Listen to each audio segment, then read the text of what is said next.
In the quiet town of Eldra, love bloomed like the jacaranda trees that lined the dusty roads. A love so pure, it cared not for wealth nor status. But in this town, tradition and pride often spoke louder than the heart. Kamal family compound, morning.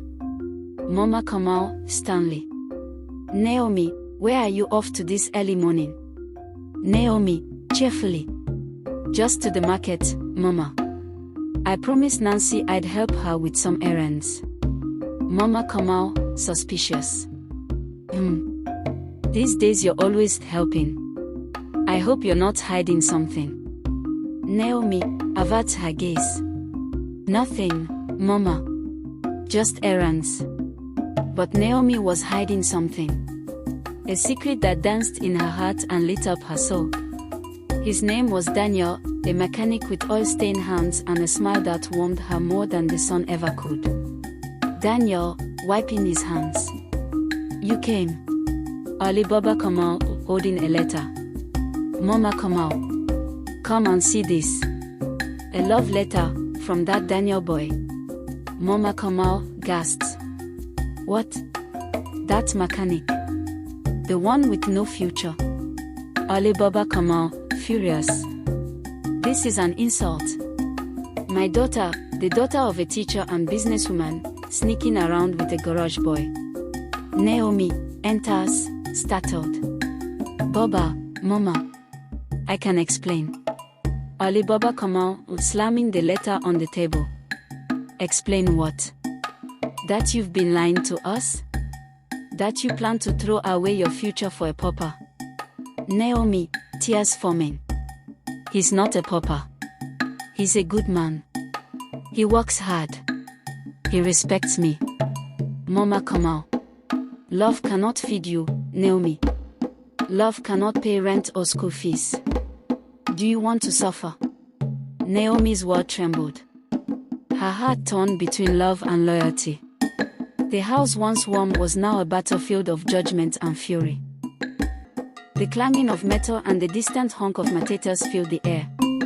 Oil stained the concrete like scars of labor, and the scent of grease clung to everything. In the corner of that humble garage stood Daniel, sweat on his brow, but hope in his heart. And then she appeared, Naomi, the light in his long, exhausting days. Daniel, wiping his hands with a rag. Naomi, you're here.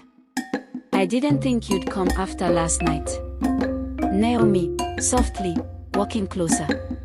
I had to. I couldn't sleep, not after how they shouted at me.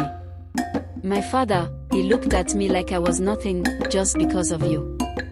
Her voice trembled, not with fear, but frustration. She was torn between the life she was born into and the life she wanted to build with him. Daniel, guiltily. Maybe they're right.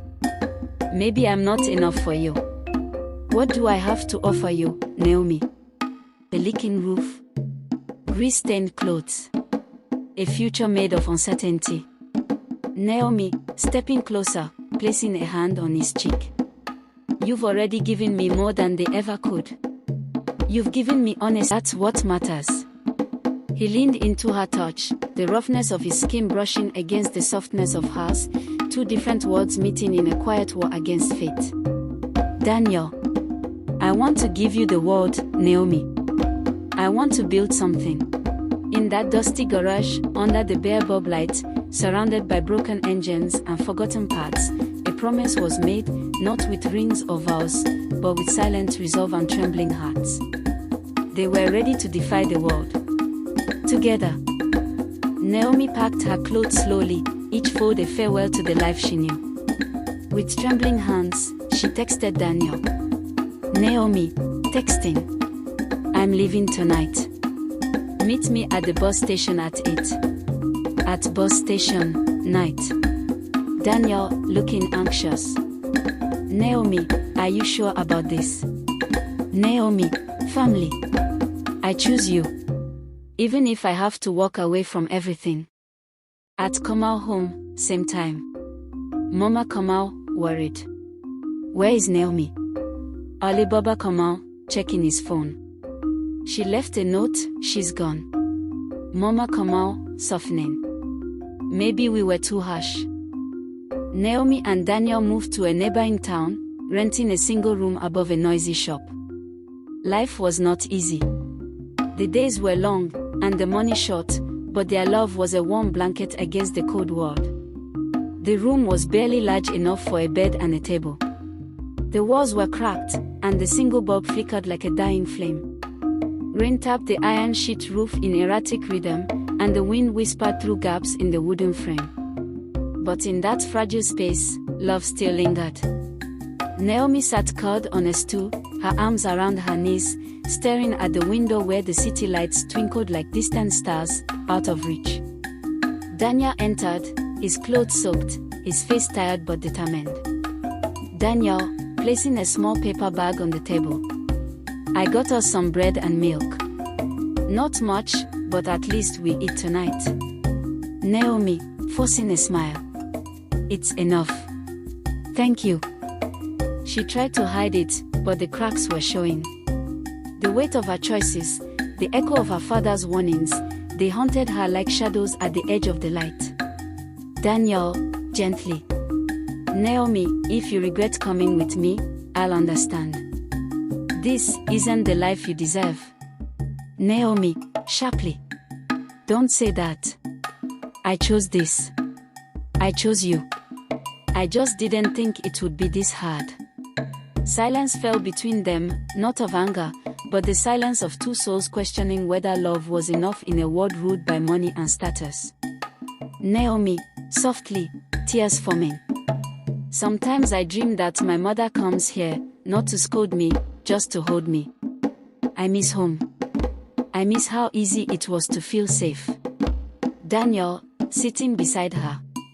I know. I miss my mother too. She used to say, struggle makes the love real. Comfort only makes it soft.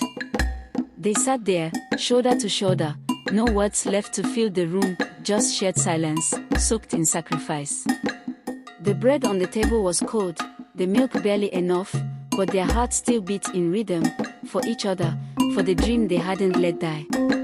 And though the world had turned its back, they clung to each other, like sailors in a storm, holding fast to the mast of love. At small church on the hill was the wedding day. The sky was washed in soft gold, the kind of light that feels like a blessing. The chapel wasn't grand, its walls were cracked, the pews old, but it overflowed with warmth and community. Laughter rang like music. Friends, neighbors, and youth Daniel had trained in his small workshop filled every seat. At the front stood Daniel, dressed in a simple suit, borrowed from a friend. Nervous, grateful, strong. And then the doors opened. Naomi entered, in a white dress stitched by hand by the local tailor. No diamonds. No lace. Just a veil, a sunflower in her hair, and a smile that lit the room brighter than any chandelier could. Whispering crowd. She's so beautiful. That's true love, right there. They made it. And behind the crowd, at the very back, stood two unexpected guests. Mama Kamal whispers to Baba Kamal. I still don't agree with all this. But look at her. Have you ever seen our daughter shine like that? Ali Baba Kamal, quietly, with pride and guilt. No. She chose her path, and she's walking it with her head high. Naomi approaches her father. Naomi. Baba. Ali Baba Kamal, after a long pause. You look, just like your mother did on our wedding day. Stubborn. Radiant. Naomi, softly. You don't have to approve, Baba. But thank you for coming. Ali Baba Kamal, finally meeting her gaze. I didn't come to approve. I came to respect. Because you earned it. You stood when even I tried to make you fall. That takes a strength I never knew my daughter had. He opened his arms. Naomi hesitated for a heartbeat, then fell into his embrace, as tears spilled down both their cheeks. Daniel watching from afar. Mama Kamal, approaching him quietly. Take care of her. That girl carries more fire than most men can handle. Daniel, smiling. She carries me. Every single day. Alibaba Kamal, pulling Daniel aside. Son. I was wrong. You've shown me that wealth isn't always in the pocket. Sometimes, it's in the heart. Daniel, humbly. Thank you, sir. That means more than you know. Naomi approaches her father. Naomi. Baba. Alibaba Kamal, after a long pause. You look just like your mother did on our wedding day. Stubborn. Radiant. Naomi, softly. You don't have to approve, Baba. But thank you for coming. Alibaba Kamal, finally meeting her gaze. I didn't come to approve. I came to respect. Because you earned it. You stood when even I tried to make you fall. That takes a strength I never knew my daughter had. He opened his arms. Naomi hesitated for a heartbeat, then fell into his embrace, as tears spilled down both their cheeks. Daniel watching from afar. Mama Kamal, approaching him quietly. Take care of her. That girl carries more fire than most men can handle. Daniel, smiling. She carries me. Every single day. Alibaba Kamal, pulling Daniel aside. Son. I was wrong. You've shown me that wealth isn't always in the pocket. Sometimes, it's in the heart. Daniel, humbly. Thank you, sir. That means more than you know.